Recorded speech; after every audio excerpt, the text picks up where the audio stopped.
नमस्कार दर्शक बंधु। आज पीएम किसान को नहीं गोटे अपडेट आसी जहाँ चाषी मानी खुशी खबर कि 20तम इनस्टॉलमेंटर पैसा मिलने को जाऊँगी यही जून मसरे।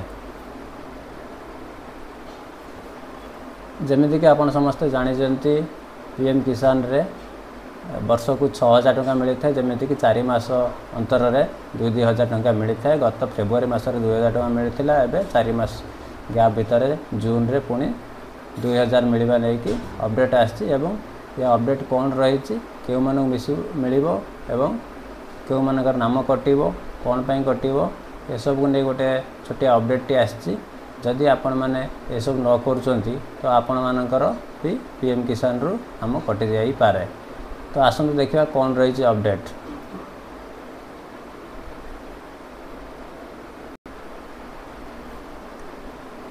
एबे पुणी थे पंजीकरण आरंभ होईची। जो माने फार्मर रजिस्ट्रेशन न करिसेंती सेमानकर मध्य नाम कटिबारे चांस रही। आ गोटे बड़ कथा होची जो माने ई-केवाईसी न करिसेंती सेमानकु ई-केवाईसी करिया पई पड़िबो। जदि ई-केवाईसी माध्यम गोटे बहुत दिन रु चली आसुची ई-केवाईसी जो माने न करूचंती भी सेमानकर ना कटिबार बहुत संभावना रही। एवं आ गोटे कथा होची जो मानकर लैंड सीडिंग जमी जो मानकर नाम रे नाही सेमानकु मिलबा नै कि गोटे कथा उठुची कि जो मानकर लैंड सीडिंग होई नाही सेमानकु मध्य टंका मिली न पारे। आ गोटे कथा रोची जेमिति कि आपण मानकर डीबीटी मोड रे पैसा मिलता है, सेमती आपण माने आपण जेमिति जनकर 2-3टी अकाउंट रही एवं डीबीटी मोड गोटे अकाउंट रे थिबो, गोटे अकाउंट तांकर चेक करुथिबे को अकाउंट को पैसा गला से माने जानि पारु नथिबे।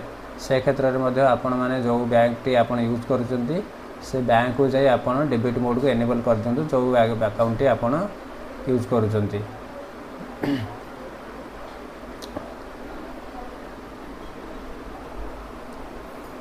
एने मध्य पीएम किसान साइट रे मध्य अपडेट आस सारी, जहाँ अपडेट रोची कि ई-केवाईसी इज मैंडेटरी। जदि ई-केवाईसी न करिसेंती पीएम पोर्टल रे तो आपण को 20तम किस्ती मिली न पारे।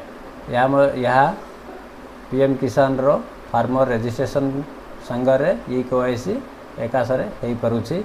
जदि आपण ई-केवाईसी न करिसेंती आपणकर नाम कटि जाई पारे।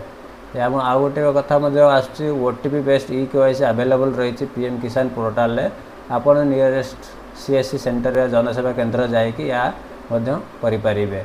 ओटीपी माध्यम रे हो किंबा बायोमेट्रिक फिंगरप्रिंट देकी मध्य आपण ई-केवाईसी करि रखंतु एवं आपण को स्टेटस चेक कर रखंतु कि आपणकर कोनोसी भूल भाल नहीं। तो जदि कोनोसी भूल भाल किंबा किछि रेड मार्क आसुछि तो आपण ई-केवाईसी कला बेले किंबा रजिस्ट्रेशन कला बेले आपण सेटा को सुधार नियंतु ताकि आपण 20तम किस्ती रु वंचित हेबेनी। धन्यवाद।